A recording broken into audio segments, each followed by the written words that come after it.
Hello, എല്ലാവർക്കും ബയോസിന്റെ HSI natural science ക്ലാസ്സിലേക്ക് വീണ്ടും സ്വാഗതം. മൊഡ്യൂൾ 6 അനാട്ടമിയിലെ non living inclusions of plant cells ആണ് ഇന്നത്തെ ക്ലാസ്സിൽ ഡിസ്കസ് ചെയ്യുന്നത്. അതായത് ഒരു സെല്ലിനകത്തുള്ള അജീവീയ കണികകൾ എന്തൊക്കെയാണ്, അതിലെ സിസ്റ്റോലിത്ത്, റഫൈറ്റ്സ്, അലിറോൺ ഗ്രെയിൻസ്, സ്റ്റാർച്ച് ഗ്രെയിൻസ് എന്നിവയാണ് ഇന്ന് ഡിസ്കസ് ചെയ്യുന്നത്. പോകാം വീഡിയോയിലേക്ക്. സസ്യകോശത്തിലെ അജീവീയ കണികൾ. ഒരു സെല്ലിനകത്തുള്ള പ്രധാന ഭാഗങ്ങൾ കഴിഞ്ഞ ക്ലാസ്സിൽ നമ്മൾ ഡിസ്കസ് ചെയ്തു അല്ലെ. എന്നാൽ അതിന്റെ സൈറ്റോപ്ലാസത്തിൽ കാണപ്പെടുന്ന സെൽ ഓർഗനൽസ് അല്ലാത്ത മറ്റ് ജീവനില്ലാത്ത കണികകൾ ഏതൊക്കെയാണ് എന്നാണ് ഡിസ്കസ് ചെയ്യുന്നത്. ഒരു സസ്യകോശത്തിനുള്ളിൽ കാണപ്പെടുന്ന അജീവീയ കണികകളെ പൊതുവായി അറിയപ്പെടുന്ന പേരാണ് എർഗാസ്റ്റിക് സബ്സ്റ്റൻസുകൾ എന്നാണ് പറയുന്നത്. അതായത് ഒരു സസ്യകോശത്തിൽ കാണപ്പെടുന്ന ഏത് അജീവീയ വസ്തുക്കളെയും എർഗാസ്റ്റിക് വസ്തുക്കൾ എന്ന് അറിയപ്പെടാം. കോശത്തിലെ ഉപാപചയ പ്രവർത്തനങ്ങളുടെ ഫലമായിട്ടാണ് ഇത്തരം വസ്തുക്കൾ ഉണ്ടാകുന്നത്. അതായത് മെറ്റാബോളിസത്തിന്റെ ഫലമായിട്ടാണ് സെല്ലിനുള്ളിൽ ഇത്തരം നോൺ ലിവിംഗ് വസ്തുക്കൾ, കോമ്പൗണ്ട്സ് ഉണ്ടാകുന്നത്. ഇങ്ങനെ മെറ്റാബോളിസം വഴി ഉണ്ടാകുന്ന നോൺ ലിവിംഗ് വസ്തുക്കൾ, ജീവനില്ലാത്ത അജീവീയ ഘടകങ്ങൾ ഓർഗാനിക് ആകാം അല്ലെങ്കിൽ ഇനോർഗാനിക് മെറ്റീരിയൽസ് ആകാം. ഓർഗാനിക് അല്ലെങ്കിൽ ഇനോർഗാനിക് സംയുക്തങ്ങൾ ആകാം.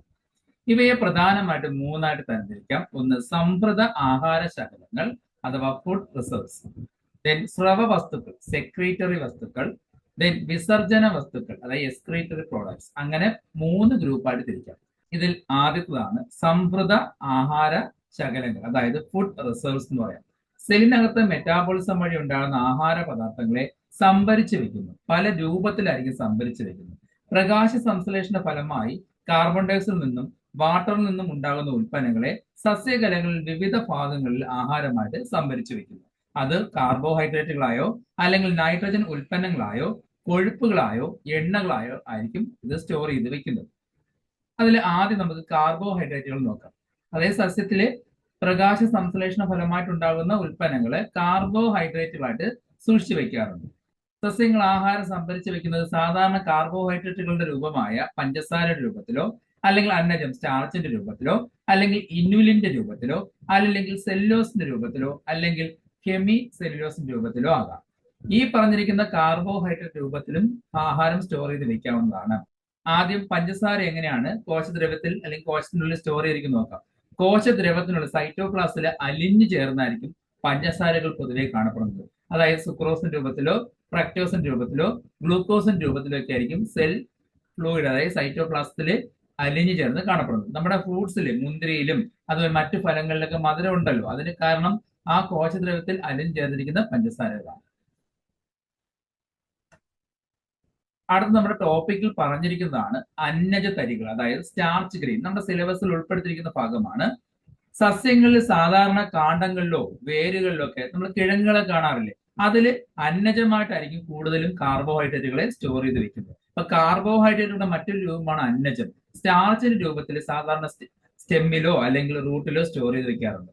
ഇനി ചില ഭാഗങ്ങളിൽ ഇപ്പൊ ഉരുളക്കിഴങ്ങ് എടുക്കുകയാണെങ്കിൽ അത് സ്റ്റെം ആണെന്ന് അറിയാം. അതില് സിമ്പിൾ ആയിട്ടുള്ള രൂപത്തിൽ ലഘു രൂപത്തിലോ അല്ലെങ്കിൽ നെല്ല് ഗോതമ്പ് പോലുള്ള പ്രോഡക്റ്റുകളിലാണെങ്കിൽ സങ്കീർണ രൂപത്തിലോ കോംപ്ലക്സ് രൂപത്തിലോ ഒക്കെ ആയിരിക്കും അന്നജം സ്റ്റോർ ചെയ്ത് വെച്ചിരിക്കുന്നത്. പയറുവർഗത്തിലും നെല്ലിലും കാണപ്പെടുന്ന അന്നജ തരികളുടെ സൂക്ഷ്മ രൂപം പരിശോധിച്ച് നോക്കുകയാണെങ്കിൽ കുറെ പാളികളായിട്ട് ലെയറുകളായിട്ട് കാണാൻ കഴിയും. അതിന്റെ സെന്ററുള്ള ഭാഗത്തിനെ ഹൈലം എന്നാണ് പറയുന്നത്. ആ ചിത്രം നോക്കുക, ആദ്യത്തതും രണ്ടാമത്തതും നോക്കുക. അതിന്റെ രണ്ടിന്റെ ഏറ്റവും സെന്റർ അല്ലെങ്കിൽ ഏറ്റവും നടുക്ക വട്ടത്തിനകത്ത് കാണപ്പെടുന്ന ഭാഗമാണ് ഹൈലം എന്ന് പറയുന്നത്. ഈ ഹൈലത്തിന് ചുറ്റും പാളികളായിട്ട് കാണപ്പെടുന്നതിലാണ് അന്നജം തരികൾ സ്റ്റോർ ചെയ്ത് വെച്ചിരിക്കുന്നത്, അന്നജത്തിന്റെ തരികളെ സ്റ്റോർ ചെയ്ത് വെച്ചിരിക്കുന്നത്. ഇനി ഈ പാളികൾ കാണപ്പെടുന്നതിന്റെ ബേസിലും നമുക്ക് രണ്ട് തരത്തിൽ സ്റ്റാർച്ച് ഗ്രെയിൻസിന് തിരിക്കാം. ഒന്ന് കോൺസെൻട്രിക് അഥവാ കേന്ദ്രീകൃത സ്റ്റാർച്ച് ഗ്രെയിൻസ് എന്നോ അല്ലെങ്കിൽ എക്സെൻട്രിക് അഥവാ വികേന്ദ്രിത സ്റ്റാർച്ച് ഗ്രെയിൻസ് എന്നോ അങ്ങനെ രണ്ടായിട്ട് തരംതിരിക്കാം. രണ്ടും എന്താണ് വ്യത്യാസം നോക്കാം.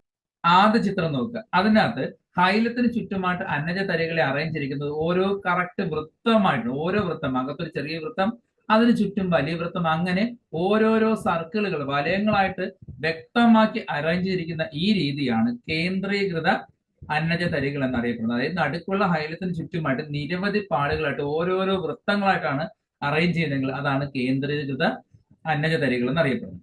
എന്നാൽ അടുത്ത ചിത്രം നോക്കുക. അതിന്റെ ഹൈലം ഒരു സൈഡിലോട്ടാണ് ഇരിക്കുന്നത്. ആ സൈഡിലോട്ട് ഒരു വശത്തേക്കായിരിക്കും പാളുകൾ ഇങ്ങനെ അടുക്കി കാണപ്പെടുന്നത്.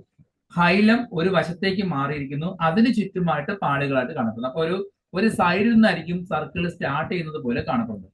ഇത്തരം അന്നജതരികളെയാണ് വികേന്ദ്രിത അല്ലെങ്കിൽ എക്സെൻട്രിക് അന്നജതരികൾ എന്ന് അറിയപ്പെടുന്നത്. ഇതിൽ രണ്ടാമത്തെ കഴിഞ്ഞിട്ട് മൂന്നാമത്തെ ചിത്രം നോക്കുക. അതിൽ സിമ്പിളും കൊടുത്തിട്ടുണ്ട്. നേരത്തെ വന്നിട്ട് കോംപ്ലക്സ് രൂപം, സങ്കീർണ രൂപം കൊടുത്തിട്ടുണ്ട്. നെല്ലിലൊക്കെ കോംപ്ലക്സ് രൂപത്തിൽ കാണപ്പെടുന്നു പറഞ്ഞ ഓർമ്മയുണ്ട്, നെല്ലിലും ഗോതമ്പിലൊക്കെ. അതാണ് ലാസ്റ്റ് ചിത്രത്തിലെ അവസാനം കൊടുത്തിരിക്കുന്നത്. ഇനി ഈ അന്നജതരികളുടെ ധർമ്മം എന്താണ്, ഫംഗ്ഷൻ എന്താണ്? ദീർഘകാലം ഊർജം സംഭരിച്ചു വെക്കുക എന്നതാണ് പ്രധാന ധർമ്മം. അതായത് ഒരുപാട് നാളെ ലോങ് ടൈം ആയിട്ട് എനർജികളെ സ്റ്റോർ ചെയ്ത് വെക്കുക എന്നതാണ്, എനർജി സ്റ്റോർ ചെയ്യുന്ന രൂപമാണ് ഇവിടെ അന്നജം. അങ്ങനെ സ്റ്റോർ ചെയ്ത് വെക്കുക എന്നതാണ് പ്രധാന ധർമ്മം. അപ്പൊ കാർബോഹൈഡ്രേറ്റുകളുടെ സ്റ്റോറേജ് ഫോംസ് ആണ് നമ്മൾ ഡിസ്കസ് ചെയ്യുന്നത്. ആദ്യം പഞ്ചസാര രൂപത്തിൽ എന്ന് പറഞ്ഞു, പിന്നെ നമുക്ക് പഠിക്കേണ്ട അന്നജതരികൾ രൂപത്തിൽ. ഇനിയുള്ളത് പഠിക്കാൻ സിലബസിൽ പറഞ്ഞതല്ല, ജസ്റ്റ് ഒന്ന് പറഞ്ഞു പോകാം. ഡാലിയ, സൂര്യകാന്തി പോലുള്ള ചെടികൾ അന്നജത്തിന്റെ മറ്റൊരു രൂപമായ ഇനുലിന്റെ രൂപത്തിലായിരിക്കും കാർബോഹൈഡ്രേറ്റുകളെ സ്റ്റോർ ചെയ്തിരിക്കുന്നത്. അപ്പം കാർബോഹൈഡ്രേറ്റിനെ ഇനുലിന്റെ രൂപത്തിലും സ്റ്റോർ ചെയ്യുന്ന ചെടികളാണ് ഡാലിയയിലും സൂര്യകാന്തി.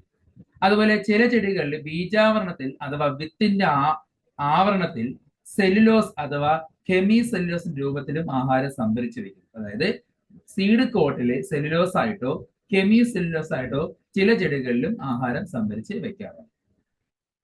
സസ്യങ്ങളിലെ ആഹാരം സംഭരിച്ചു വെക്കുന്ന ഒന്നാമത്തെ രൂപമാണ് കാർബോഹൈഡ്രേറ്റ് എന്ന് പറഞ്ഞു. അതിന്റെ പല രൂപങ്ങൾ പറഞ്ഞു. അതിൽ നമുക്ക് പഠിക്കേണ്ടത് അന്നജതരികളാണ്.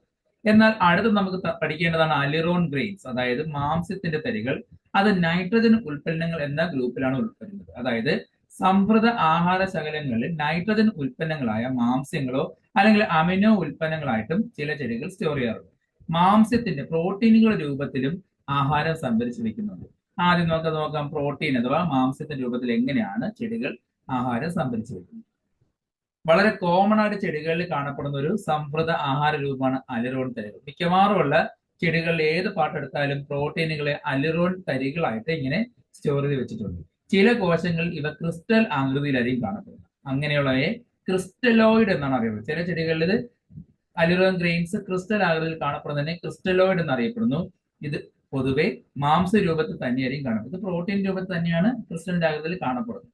എന്നാൽ ചില കോശങ്ങളിൽ ഇത് വൃത്താകൃതിയിൽ അല്ലെങ്കിൽ ഒരു ഗ്ലോബോയിഡ് ഷേപ്പിൽ കാണപ്പെടുന്നതിനെ ഗ്ലോബോയിഡ് എന്നും പറയും. ഒരു സർക്കിൾ പോലെ, ഗ്ലോബ് പോലെ അല്ലെങ്കിൽ സ്പിയർ പോലെ കാണപ്പെടുന്ന പ്രോട്ടീൻ തന്മാത്രകളുണ്ട്. അങ്ങനെയുള്ള പ്രോട്ടീനുകളെ ഗ്ലോബോയിഡ് അലിറോൺ തരികൾ എന്നാണ് അറിയപ്പെടുന്നത്.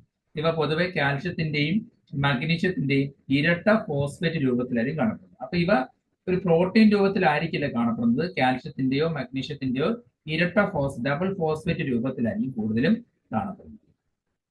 പൊതുവെ വിത്തുകളിലെ ബീജാനങ്ങളിലായിരിക്കും ഈ അലിറോൺ തരികൾ കാണപ്പെടുന്നത്. ഇനി ഇത് എവിടെ കാണപ്പെടുന്നത് വെച്ചാൽ വിത്തിനുള്ളിലായിരിക്കും കൂടുതലും അലിറോൺ തരികൾ കാണപ്പെടുന്നത്. മെയ്സ് അഥവാ ചോളത്തിന്റെ ഘടന പഠിച്ചിട്ടുള്ളത് നമുക്ക് അറിയാം. അതിന്റെ ബീജാനം എൻഡോസ്പോമിന് ചുറ്റും പ്രോട്ടീൻ ലെയർ ഉണ്ട്, അലിറോൺ ലെയർ കാണപ്പെടുന്നതൊക്കെ നമ്മൾ വിത്തിന്റെ ഘടന പഠിച്ചതാണ് അല്ലെ. അപ്പൊ അതുപോലെ വിത്തിലായിരിക്കും കൂടുതൽ അലിറോൺ തരികൾ കാണപ്പെടുന്നത്. ഈ അലിറോൺ തരികൾ കാണപ്പെടുന്ന പാളികളെയാണ് അലിറോൺ പാളികൾ എന്നറിയപ്പെടുന്നത്. അലിറോൺ തരികൾ കാണപ്പെടുന്ന ആ പാളി രൂപത്തിൽ കാണപ്പെടുന്നതിനെ അലിറോൺ പാളികൾ എന്നും പറയാം, അല്ലെങ്കിൽ അലിറോൺ ലെയർ എന്നും പറയാറുണ്ട്. കൂടുതലും ഈ പാളികൾ കാണപ്പെടുന്നത് നേരത്തെ പറഞ്ഞതുപോലെ മോണോകോട്ടിന്റെ സീഡുകൾ, ചോളം പോലുള്ള സീഡുകളിലൊക്കെ നമുക്ക് കാണാൻ കഴിയും. മോണോകോട്ടിന്റെ സീഡുകൾ വിത്തിലൊക്കെ കൂടുതലും അലിറോൺ ലെയേഴ്സ് കാണപ്പെടും. എന്താണ് പ്രധാന ധർമ്മങ്ങൾ എന്ന്?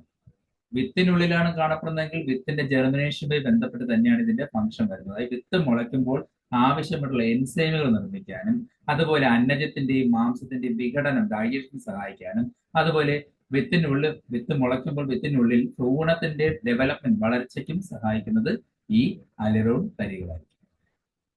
കോശങ്ങളിലെ ജീവനില്ലാത്ത കണികളെ കുറിച്ചാണ് നമ്മൾ ഡിസ്കസ് ചെയ്യുന്നത് അല്ലെ. അപ്പൊ അതിൽ ആദ്യത്തെ കാറ്റഗറി എന്തായിരുന്നു? റിസർവ് ഫുഡ് മെറ്റീരിയൽസ് ആണ്. അതിപ്പോ കാർബോഹൈഡ്രേറ്റ് ആകാം, പഞ്ചസാര ആകാം എന്നൊക്കെ പറഞ്ഞ് നമ്മൾ പല കാറ്റഗറിയിൽ പെടുത്തിയിട്ടുണ്ടായിരുന്നു. അടുത്ത കാറ്റഗറി ആയിരുന്നു സ്രവ വസ്തുക്കൾ, അതായത് സെക്രട്ടറി സബ്സ്റ്റൻസ്. പഠിക്കാൻ ടോപ്പിക്കിൽ പറഞ്ഞിട്ടില്ല, ജസ്റ്റ് ഒന്ന് അറിയാൻ വേണ്ടി പറയുന്നേ ഉള്ളൂ. അതായത് പല സസ്യങ്ങളിലും രാസപ്രവർത്തനങ്ങളുടെ ഫലമായിട്ട് കോശദ്രവ്യത്തിലേക്ക് ഉണ്ടാകുന്ന വസ്തുക്കളാണ് സ്രവ വസ്തുക്കൾ ഉണ്ടാകുക, സെക്രട്ടറി പ്രോഡക്ട്സ് എന്ന് പറയാം. അവ കൂടുതലും പിഗ്മെന്റ്സിന്റെ വർണ്ണവസ്തുക്കളുടെ രൂപത്തിലോ അല്ലെങ്കിൽ രാസാഗ്നികൾ എൻസൈം രൂപത്തിലോ അല്ലെങ്കിൽ ഹണി തേനിന്റെ നെക്ടറിന്റെ രൂപത്തിലോ ആയിരിക്കും ഉണ്ടാകുന്നത്. അടുത്തത് എക്സ്ക്രീറ്ററി പ്രോഡക്ട്സ്. കോശങ്ങളിലെ രാസപ്രവർത്തന ഫലമായിട്ടുണ്ടാകുന്ന ഉപ ഉൽപ്പന്നങ്ങൾ, ബൈ പ്രോഡക്റ്റുകളാണ് എക്സ്ക്രീറ്ററി പ്രോഡക്ട്സ് അല്ലെങ്കിൽ വിസർജ്യ വസ്തുക്കൾ എന്ന് പറയുന്നത്. നൈട്രജൻ അടങ്ങിയതോ അല്ലാത്തതുമായിട്ടുള്ള വസ്തുക്കളായിരിക്കും കൂടുതൽ ഉണ്ടാകും. നൈട്രജൻ കണ്ടെയ്നിങ് ആയിട്ടുള്ള കോമ്പൗണ്ടോ അല്ലാത്തതായിട്ടുള്ള കോമ്പൗണ്ടോ ആയിരിക്കും വേസ്റ്റ് ആയിട്ട് ഉണ്ടാകുന്നത്. സസ്യങ്ങളിൽ പ്രധാനമായിട്ടുണ്ടെന്ന ആൽക്കലോയിഡ്സ് നമ്മൾ പഠിച്ചിട്ടില്ല, ആൽക്കലോയിഡ്സ് അത് പ്രധാനമായിട്ടുള്ളൊരു വിസർജന വസ്തുക്കളാണ്. അതുപോലെ മറ്റു ചെടികൾ ഉണ്ടാകുന്ന പശകൾ, ഗംസ് എന്ന് പറയും. അതുപോലെ റെസിൻ എന്ന് പറഞ്ഞാൽ പൈനസ് മരങ്ങളിൽ നിന്നുണ്ടാകുന്ന ടർപ്പന്റൈൻ പഠിച്ചിട്ടില്ലേ, അത് റെസിൻ ഒരു എക്സാമ്പിൾ ആണ്. അതുപോലുള്ളതും എക്സ്ക്രീറ്ററി പ്രോഡക്റ്റ് ആണ്. അതുപോലെ ഓർഗാനിക് ആസിഡുകൾ, പല ചെടികളിലും ഫ്രൂട്ട്സിൽ കാണുന്ന ആസിഡുകൾ, അതുപോലെ കറകൾ, റബ്ബറിന്റെ പാലിന്റെ കറ അതായത് മിൽക്കി ലാക്ടസ്, അതുപോലെ ഓളറ്റിൽ ഓയിൽസ് എണ്ണകൾ, ടാനിനുകൾ, തേയിലയിൽ കാണപ്പെടുന്ന ഒരു കയ്പ് നിറഞ്ഞ പദാർത്ഥങ്ങളാണ് ടാനിൻ എന്നറിയപ്പെടുന്നത്. അങ്ങനെയുള്ള ടാനിനുകൾ അല്ലെങ്കിൽ ധാതുക്കളുടെ ക്രിസ്റ്റലുകൾ, ഏതെങ്കിലും മിനറൽസിന്റെ ക്രിസ്റ്റൽ രൂപത്തിലൊക്കെ നൈട്രജൻ അടങ്ങിയിട്ടില്ലാത്ത വസ്തുക്കൾ കാണും. നൈട്രജൻ ഇല്ലാത്ത വസ്തുക്കൾ ഈ പറഞ്ഞതെല്ലാം ഈ രൂപത്തിലായിരിക്കും കാണുന്നത്. അതിലൊന്നാണ് ധാതുക്കളുടെ ക്രിസ്റ്റലുകൾ. അത് നമുക്ക് പഠിക്കേണ്ടതാണ്. ധാതുക്കളുടെ ക്രിസ്റ്റലുകൾ എങ്ങനെ കാണപ്പെടുന്നു, ഇത് നമ്മുടെ ടോപ്പിക്കിലുള്ളതാണ്. സിസ്റ്റോലിത്തും റഫൈഡ്സും. ചില മിനറൽസിന്റെ ക്രിസ്റ്റൽ ഫോംസും പ്ലാന്റ്സിൽ കാണപ്പെടാറുണ്ട്. അത് പല ഭാഗങ്ങളിൽ പല രീതിയിലാണ് കാണപ്പെടുന്നത്. സസ്യങ്ങളിൽ ആസിഡുകളുടെ പ്രവർത്തന ഫലമായിട്ടാണ് ഇത്തരം ധാതുക്കൾ ഉണ്ടാകുന്നത്. അതായത് മെറ്റാബോളിസത്തിന്റെ ഫലമായിട്ട് ആസിഡുമായിട്ട് പ്രവർത്തിക്കുമ്പോഴാണ് കൂടുതലും ഇത്തരം ധാതുക്കൾ മിനറൽസ് ഉണ്ടാകുന്നത്. സസ്യങ്ങളിൽ കാണപ്പെടുന്ന ധാതുക്കളുടെ ക്രിസ്റ്റലുകളാണ് ഒന്ന് കാൽഷ്യം ഓക്സലേറ്റ്, കാൽഷ്യം കാർബണേറ്റ്. ചില ചെടികളിൽ സിലിക്കൺ ക്രിസ്റ്റലുകൾ കാണാറുണ്ട്. അതായത് calcium carbonate, calcium oxalate, silicon ക്രിസ്റ്റലുകൾ ഇതൊക്കെ ഉണ്ടാകുന്നത് ചെടികളിലെ രാസപ്രവർത്തന ഫലമായിട്ട് ആസിഡുമായിട്ട് റിയാക്ട് ചെയ്യുമ്പോഴാണ് ഇത്തരം ധാതുക്കൾ ക്രിസ്റ്റൽ രൂപത്തിൽ കാണപ്പെടുന്നത്. അത് നമ്മുടെ ടോപ്പിക്കിലുള്ളതാണ്. അങ്ങനെ ഉണ്ടാകുന്ന രണ്ട് ക്രിസ്റ്റൽ രൂപങ്ങളാണ് സിസ്റ്റോലിത്തും റഫൈഡ്സും. എന്താണ് ഡീറ്റെയിൽ ആയിട്ട്? ആദ്യത്തതാണ് സിസ്റ്റോലിത്ത്. ഇതൊരു ധാതുവിന്റെ ക്രിസ്റ്റൽ രൂപമാണ്. ആ ചിത്രം നോക്കാം. എപ്പിഡെർമിസിൽ തൊട്ട് താഴെയായിട്ട് ഒരു പ്രത്യേക അറയ്ക്കുള്ളിൽ കാൽഷ്യം കാർബണേറ്റിന്റെ ക്രിസ്റ്റലുകൾ, ധാതുക്കളുടെ ക്രിസ്റ്റലുകൾ അടിഞ്ഞുകൂടി ഒരു മുന്തിരിക്കുല പോലെ കാണപ്പെടുന്നുണ്ട്. ഒരു അറയ്ക്കുള്ളിലാണ് ഇത് ഉണ്ടാകുന്നത്. മിക്കവാറും ചെടികൾ എപ്പിഡെർമിന് ശേഷമായിരിക്കും കാണപ്പെടുന്നത്.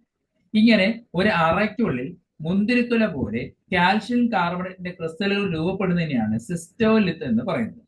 കൂടുതലും കാണപ്പെടുന്നത് അക്കാന്തേസി, ഞാൻ ഫാമിലി പഠിപ്പിച്ചപ്പോൾ എടുത്തു പറഞ്ഞൊരു പോയിന്റ് ആയിരുന്നു അല്ലെ, സിസ്റ്റോലിത്ത് കാണപ്പെടുന്നത് അക്കാന്തേസിയിലും അതുപോലെ കുക്കുർബെറ്റേസിയിലെ, അതായത് നമ്മുടെ വെള്ളരി കുടുംബങ്ങളിലെ പല ചെടികളിലും, ആൽമരങ്ങളിലും ഫൈക്കസ് ബംഗാളൻസിലും, അതുപോലെ കുക്കുർബെറ്റേസിലെ പാവയ്ക്ക ചെടിയിലെ ഇരട്ട സിസ്റ്റോലിത്ത്, രണ്ട് സിസ്റ്റോലിത്തുകൾ വീതം കാണപ്പെടുന്നു. രണ്ടെണ്ണം ചേർന്നായിരിക്കും കാണപ്പെടുന്നത്. അതൊന്ന് നോട്ട് ചെയ്യുക.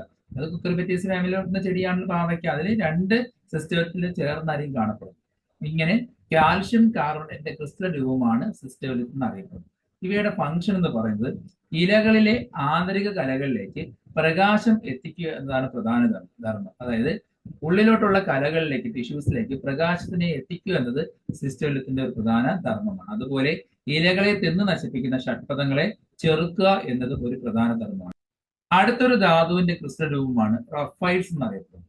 റഫൈഡ്സ് സാധാരണ ഉണ്ടാകുന്നത് കാൽഷ്യം ഓക്സലേറ്റിന്റെ ക്രിസ്റ്റൽസ് ചേർന്നാണ്. കാൽഷ്യം ഓക്സലേറ്റിന്റെ ക്രിസ്റ്റൽസ് അടിഞ്ഞുകൂടി ഉണ്ടാകുന്ന ഒരു ക്രിസ്റ്റൽ രൂപമാണ് റഫൈഡ്സ്. അത് പല ആകൃതിയിൽ കാണപ്പെടാം.